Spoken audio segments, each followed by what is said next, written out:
할렐루야. 오늘도 우리 주님의 은혜와 사랑이 여러분과 함께 하시기를 주님의 이름으로 축원합니다. 축원합니다. 오늘은 숨겨진 영웅 시리즈 9번째 에벤멜렉에 대해서 말씀을 나누겠습니다.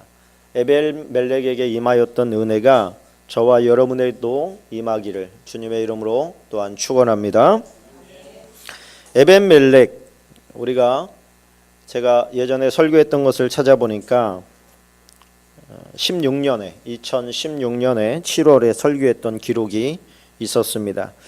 기억하는 사람이 있을지 모르겠지만 오늘 은혜가 더해지는 시간이 될 줄로 믿습니다. 시드기야 왕이 두 눈이 뽑히고 포로로 끌려가기 바로 전 상황입니다. 하나님께서 예레미야에게 내가 너를 건지고 또 구원할 것이다, 책임지고 보호할 것이다 라고 메시지를 준 사람이 예레미야 외에 2명이 더 있습니다.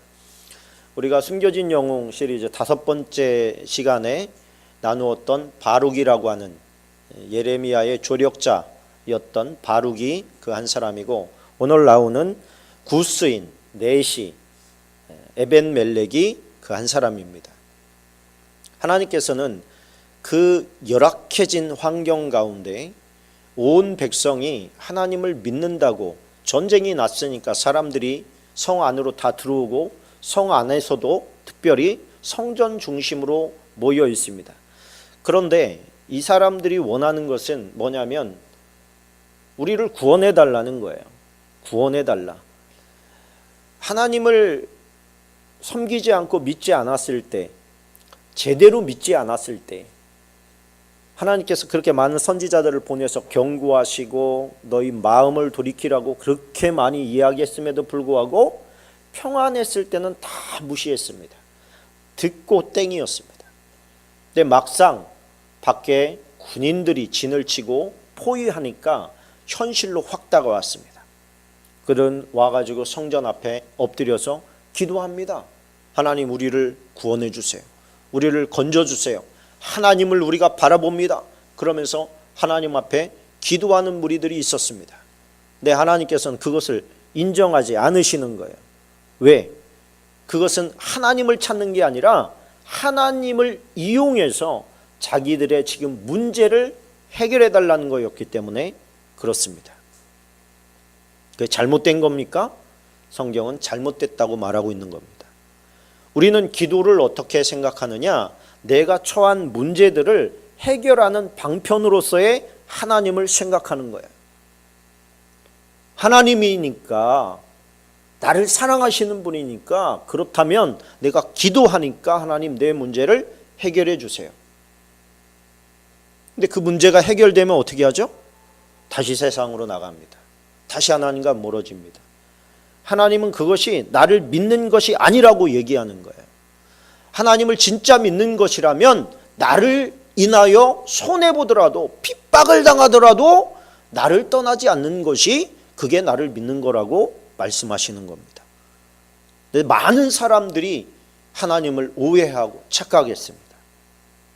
그들은 성전 앞에 있었고 성전 중심에 있었지만 하나님께서 보실 때는 그 어느 누구도 하나님을 믿는 사람이 없었습니다. 그들의 마음속에는 하나님이 계신 게 아니라 하나님이 해결해 주실 것만 기대하고 있었기 때문에 그렇습니다. 그런데 예레미야와 바룩과 오늘 나오는 에벤멜렉은 하나님을 진짜로 믿었습니다. 그리고 하나님을 사랑했던 사람입니다. 하나님을 사랑했기 때문에 그 사랑의 대가를 혹독하게 치르면서도 그 사랑을 포기하지 않았던 사람들이 바로 예레미야와 바룩과 에벤멜렉입니다. 하나님께서는 오늘 에벤멜렉을 통해서 우리에게 어떤 메시지를 주고자 하는가, 그리고 그것이 오늘날 나에게는 어떻게 적용되어지고 앞으로는 이 메시지가 또 어떻게 적용될 것인가 하는 것들에 대해서 우리가 오늘 잠시 살펴보기를 원합니다.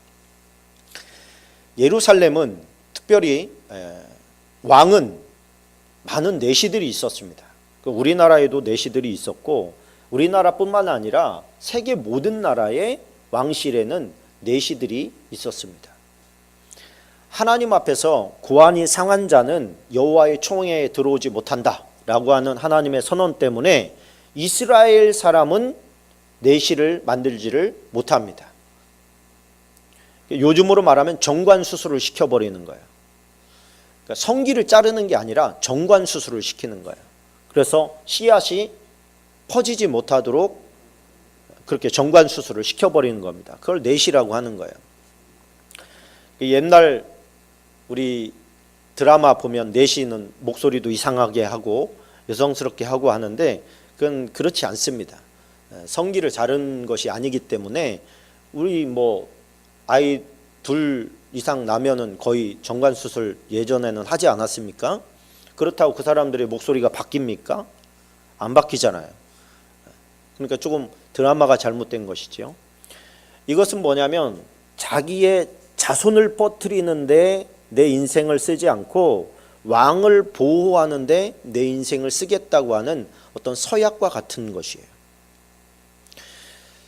그러다 보니까 하나님께서는 이 고안이 상한 자들은 여호와의 총회에 들어오지 못한다 그렇게 했기 때문에 이스라엘 사람들을 데려다가 거세를 시킬 수는 없었습니다. 그러다 보니까 자연스럽게 이방인들을 데려다가 거세를 시키고 왕궁의 내시를 삼았던 거예요. 오늘 나오는 구스인, 내시, 에벤멜렉 이렇게 나오는데 이 에벤멜렉은 구스인입니다. 에티오피아 사람이에요. 에티오피아 사람이다 보니까 흑인이었다는 얘기죠. 이 흑인이 왕궁에 와서 왕을 보좌하는 그런 역할을 하고 있었다는 겁니다.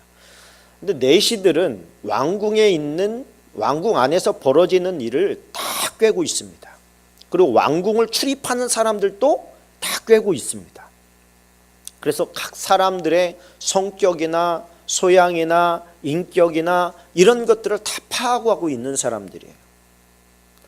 그런데 왕궁 안에서 벌어지는 일들을 가만히 보니까 믿을 놈이 하나도 없는 겁니다. 근데 한 사람 믿을 사람이 있는데 그 사람이 누구냐? 예레미야였어요. 이 사람은 상황에 따라서 사람이 왔다 갔다 하는 사람이 아니구나. 이 사람은 하나님을 믿는데 진짜로 믿는구나. 그가 많은 사람에게 무시를 당하고 따귀를 맞고 착귀에 차이고 감옥에 갇히는 일을 수시로 하는데도 불구하고 이 예레미야는 제사장이에요. 제사장. 오늘 본문이 말하고 있을 때가 한 60세 정도 됩니다. 그러면 많은 사람들이 그 존경과 사랑을 받아야 마땅한데 다른 제사장, 다른 젊은 제사장이 제사장 50세까지 했거든요. 젊은 제사장이 이 연로한 예레미야를 갖다 핍박하는 거예요. 따귀도 때리고. 근데 그것을 묵묵히 감내하는, 내가 왜 이래야 됩니까? 하나님 억울합니다. 막 그러고 길길이 낯뛰었으면 그냥 별 생각 없었을 텐데 그걸 묵묵히 당해내는 거예요. 그러면서 자기 길을 묵묵히 가는 거예요. 그 모습을 보면서 에벤멜렉은 어떤 쇼크를 먹었던 것 같습니다. 저 사람이 믿는 하나님은 진짜구나. 그리고 그도 하나님을 믿기 시작합니다. 하나님을 믿되 진짜로 믿어요. 많은 사람들은 우리가 하나님을 다 믿습니다. 여기 있는 사람들은 하나님을 믿지 않는 사람들이 아마 없을 겁니다. 그럼에도 불구하고 믿음과 삶이 같이 가야 되는 길에서는 갈등하는 경우가 참 많습니다. 내가 믿음이 있는데 믿음이 있는 사람은 이걸 하면 안 돼요. 그럼에도 불구하고 타협을 해버리든가 아니면 외면을 해버리든가 아니면 아닌 줄 알면서도 그렇다고 박수를 치는 경우가 얼마나 많습니까? 그래서 믿음과 행동은 같이 가야 되는데 믿음과 행동이 같이 가는 경우가 그렇게 많지가 않은 거예요. 우리가 이성적으로는 알아요. 이론적으로는 알아요. 그런데 그것이 몸으로 행동까지 나오기까지는 많은 갈등이 생긴다는 거예요. 만약에 하나님께서 이렇게 해야 돼. 그렇게 말씀을 하셨을 때 아멘. 그리고 그대로 해버리는 사람이 있으면 하나님께서 얼마나 편하시겠어요. 그러나 우리는 그런 실력이 안 되는 거예요. 그런 실력이 안 되는 사람들이 100이면 99은 안 되는 거예요. 그런데 오늘 되는 에벤멜렉 한 사람을 보는 거예요. 이 사람은 자기가 아니라고 생각한 거에 대해서 행동까지 옮길 수 있었던 믿음이 있던 사람입니다. 우리는 그것을 타협이라고 얘기하지 않고 센스라고 바꿔서 얘기하고 합리적이라고 얘기하고 좀 이빨이 들어간다 이렇게 표현을 하고, 그러나 나쁘게 표현하면 믿음에 관하여는 그것이 타협이죠. 좀 더 안 좋게 얘기하면 변질이죠. 그러니까 우리가 아는 바를, 믿는 바를, 해야 할 바를 할 수 있는 그런 용기와 믿음과 행동은 어디에서 오는가? 하나님을 믿는, 진짜로 믿는 믿음에서 오는 거다. 그 이야기를 하는 겁니다. 우리가 뭐 대단한 것은 아니지만 작은 거라도 예배를 드려야 됩니다. 알고 있지요. 모든 하나님을 믿는다고 생각하는 사람들이 다 알고 있어요. 그런데 예배의 자리에 나오지 않는 사람들은 얼마나 많습니까? 우리가 하나님의 말씀을 읽어야 돼. 다 알고 있어요. 근데 꾸준히 읽어대는 사람은 얼마나 있습니까? 기도해야 되는 거 다 알아요. 전도해야 되는 거 다 알아요. 용서해야 되고 사랑해야 되고 구제해야 되고 선교해야 되는 거 다 알아요. 근데 그것이 몸으로까지 옮겨지기까지는 너무 오래 걸리지 않나요? 너무 오래 걸리더라도 되면 다행인데 중간에 포기하는 경우는 또 얼마나 많습니까? 그런데 그것을 하기 위해서는 핍박이 가해진다. 그럼에도 불구하고 뚫고 나가는 사람은 얼마나 되겠냐 말이죠. 고관 대작들이 예레미야를 죽여야 된다고 합니다. 오늘 38장을 배경으로 하고 있는데 고관 대작들이 이렇게 이야기합니다. 예레미야가 하나님께 받은 메시지는 그거예요. 여호와께서 이와 같이 말씀하시되 이 성에 머무르는 자는 칼과 기근과 전염병에 죽으리라. 그러나 갈대아인에게 항복하는 자는 살리니 그는 노략불을 어둠같이 자기의 목숨을 건지리라. 여호와께서 이와 같이 말씀하시니라. 이 성이 반드시 바벨론의 왕의 군대의 손에 넘어가리니 그가 차지하리라 하셨다 하는지라. 이에 그 고관들이 왕께 아뢰되 이 사람이 백성의 평안을 구하지 아니하고 재난을 구하오니, 그렇게 말해요. 재난을 구한대. 예레미야는 재난을 구한 적이 없어요. 하나님 이 성에 재난을 내려주십시오. 저렇게 엉망진창이고 하나님을 거역하는 백성에게 재난을 내려주십시오. 그렇게 기도한 적이 없는데 지금 고관 백장들은 모함하는 거예요. 그가 그렇게 기도한다는 거예요. 재난을 구하오니 청하건대 이 사람을 죽이소서. 그가 이같이 말하여 이 성에 남은 군사의 손과 모든 백성의 손을 약하게 하나이다. 사기가 떨어지게 만듭니다. 그런 것이죠. 시드기야 왕이 이르되 보라 그가 너희 손 안에 있느니라. 왕은 조금도 너희를 거스를 수 없느니라. 그들이 예레미야를 끌어다가 감옥들에 있는 왕의 아들 말기야의 구덩이에 던져 넣을 때에 예레미야를 줄로 달아 내렸는데 그 구덩이에는 물이 없고 진창뿐이므로 예레미야가 진창 속에 빠졌더라. 진창 속에. 그러니까 물이 있으면 금방 죽잖아요. 그런데 이것은 어떻게 죽으라는 얘기냐면 비참하게 죽으라는 얘기예요.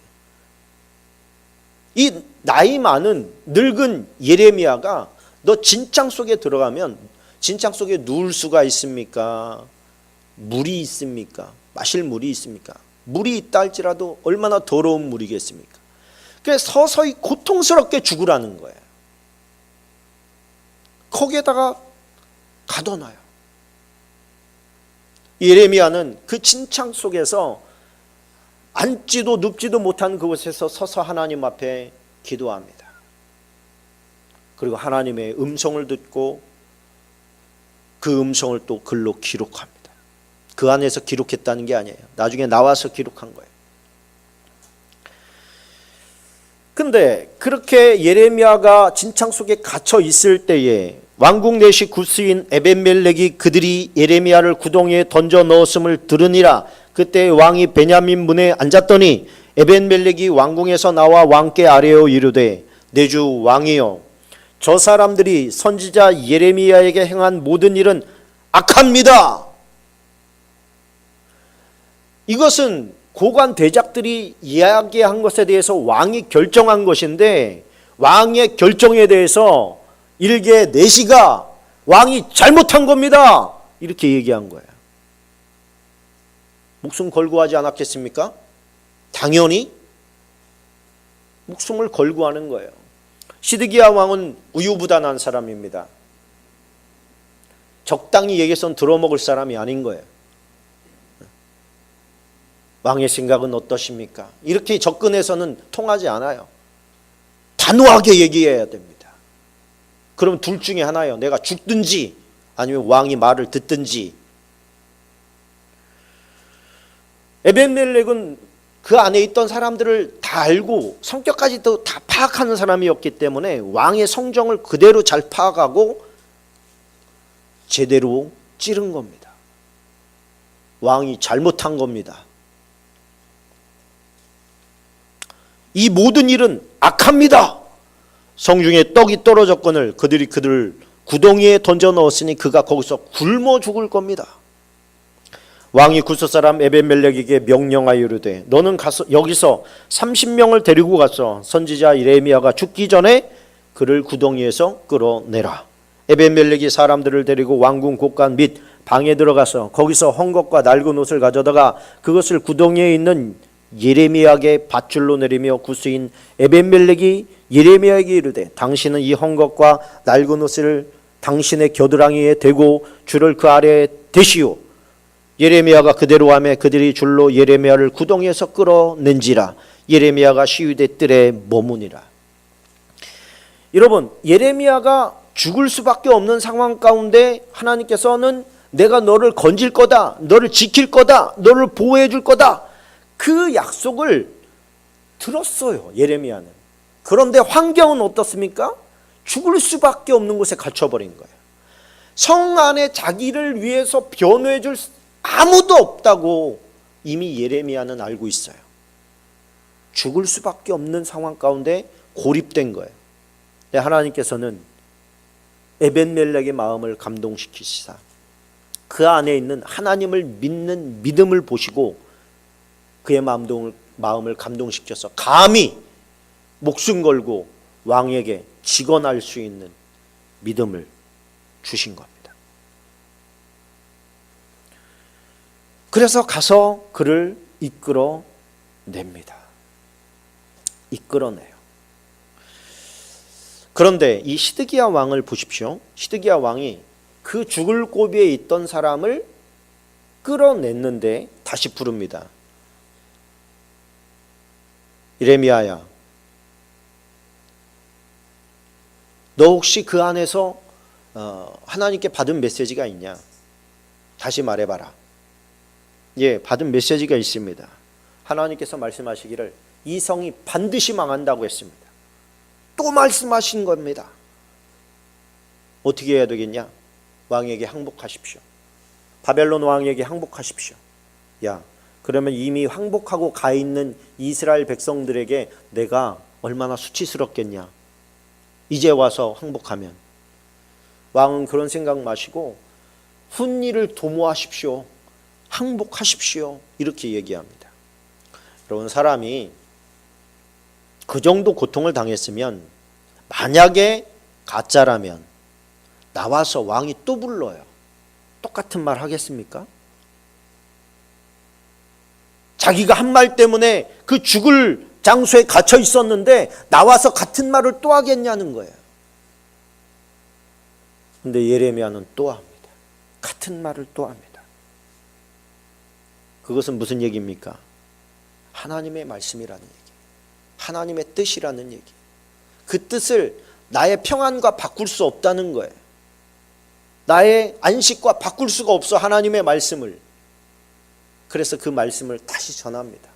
예레미야는 속으로 이렇게 생각했을지 모릅니다. 또 들어가겠구나. 나 또 갇히겠구나. 아니면 목이 베이겠구나. 그럼에도 불구하고 순종하는 거, 그게 믿음이에요. 믿음. 근데 하나님께서는 오늘 말씀에 뭐라고 합니까? 예레미야가 감옥 뜰에 갇혔을 때에, 그러니까 이 얘기는 무슨 얘기냐면 지금 감옥을 나와서 기록했다는 거예요. 나와서 기록했는데 자기가 그 감옥, 그 깊은 우물 가운데 있을 때에 하나님께서 여호와의 말씀이 그에게 임했다는 거예요.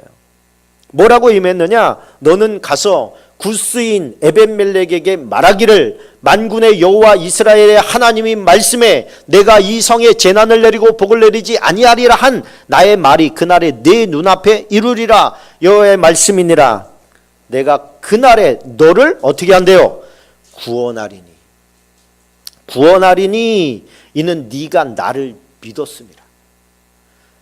예레미야는 지금 어떤 상황이라고요? 깜깜한 진흙밖에 없는 그 우물 깊숙한 곳에 앉지도 눕지도 못하는 그곳에서 하나님의 음성을 들었어요. 밖에서 무슨 얘기가 오가고 밖에서 어떤 일이 벌어지는지는 전혀 모릅니다. 그런데 하나님은 에벤멜렉을 유심히 보고 계셨다는 거예요. 할렐루야. 사람은 몰라요. 예레미야는 속에서, 우물 속에서 밖에서 에벤멜렉이 지금 애쓰고 있을 거야. 나를 위해서 지금 구명활동을 하고 있을 거야. 알아요? 몰라요? 전혀 모릅니다. 근데 지금 하나님께서는 예레미야도 보고 계시고 에벤멜렉도 보고 계신 거예요. 우리가 알지 못하지만 하나님의 역사는 지금 계속되고 있는 줄로 믿습니다. 하나님의 역사는 지금 계속되고 있어요. 내 눈에 안 보일 뿐이에요. 예레미야에게 이 이야기를 해주신 것은 예레미야에게 너 곧 나가게 된다, 이 얘기와 다르지 않아요. 왜? 너 가서 구스인 에벤멜렉에게 얘기하라잖아요. 얘기해라.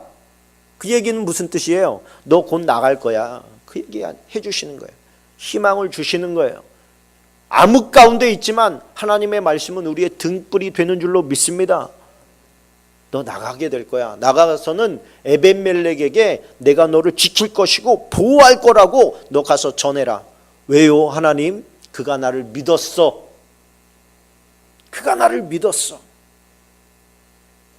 하나님을 믿는 자에게는 하나님의 보호가 따르는 줄로 믿습니다.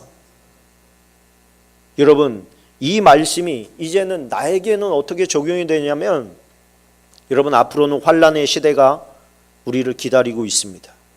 핍박과, 지금도 이미 매스컴에서는 기독교의 핍박이 시작이 됐어요. 이미 오래전에 시작이 됐습니다. 앞으로는 이거보다 훨씬 더 심해질 것입니다. 그럼에도 불구하고 오늘 에벤멜렉처럼 살아가는 자를 하나님께서는 어떻게 하신다고요? 지키신다는 거예요. 보호하신다는 거예요. 예레미야가 하나님께서 지키시고 보호하신다는 약속을 받았지만 어려움은 겪었습니다.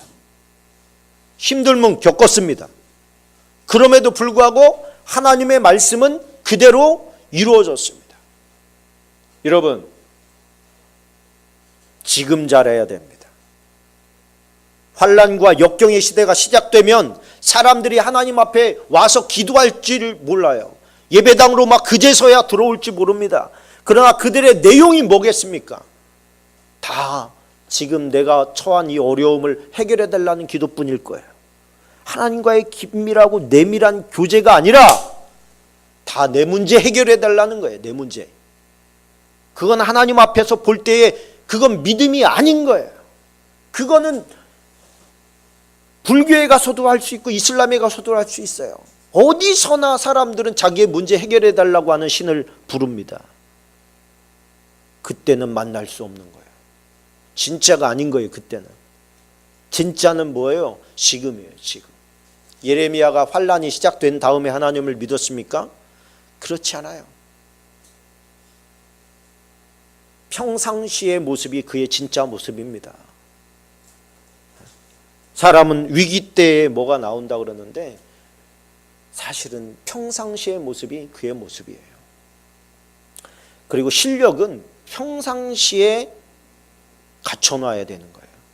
우리의 믿음도 이미 신랑이 오면 그때 기름을 준비할 수 없어요. 기름은 평상시에 준비하는 겁니다. 우리가 믿음의 삶을 살아가기를 원하는데 이 믿음의 삶, 에벤멜렉 같이 살아가는 삶이 무엇인가? 하나님을 믿는다고 우리 다 같이 얘기하는데 과연 나의 삶의 모습, 행함이 없는, 이때 대제사장들도 있었고 고관 대작들도 다 하나님을 믿었었고 얼마나 많은 사람들이 성전에 모여들었습니까? 그것과 그것을 어떻게 구별하죠? 우리가? 여러분들은 여러분들의 믿음이 진짜인지 가짜인지 확인할 수 있는 실력이 있습니까? 이거 어려운 문제입니다. 쉽지 않은 문제입니다. 그러나 우리가 무엇을 보면 내 믿음이 진짜구나를 내가 확인할 수 있느냐? 나의 삶에 하나님의 말씀이 적용돼서 그 말씀을 내가 옮기고 있는지, 살아내고 있는지, 그것을 보면 내 믿음이 진짜인지 아니면 환란이 오면 엎어질 믿음인지를 알 수가 있는 거예요. 꾸준함이 실력의 비결입니다. 꾸준하게 하는 것이 실력의 비결이에요. 믿음의 비결도 거기에서 비롯됩니다. 믿음은 들음에서 납니다.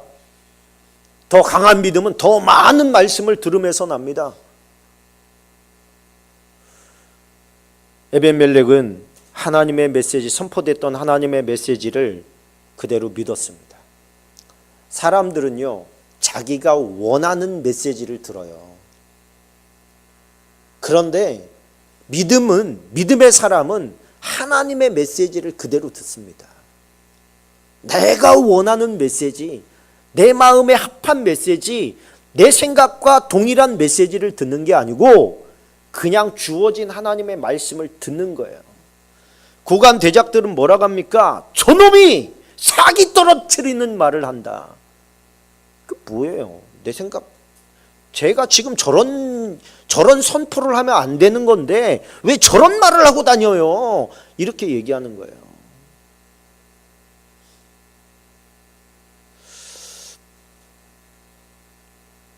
여러분, 객관적인 설교를 여러분 듣기를 원하십니까?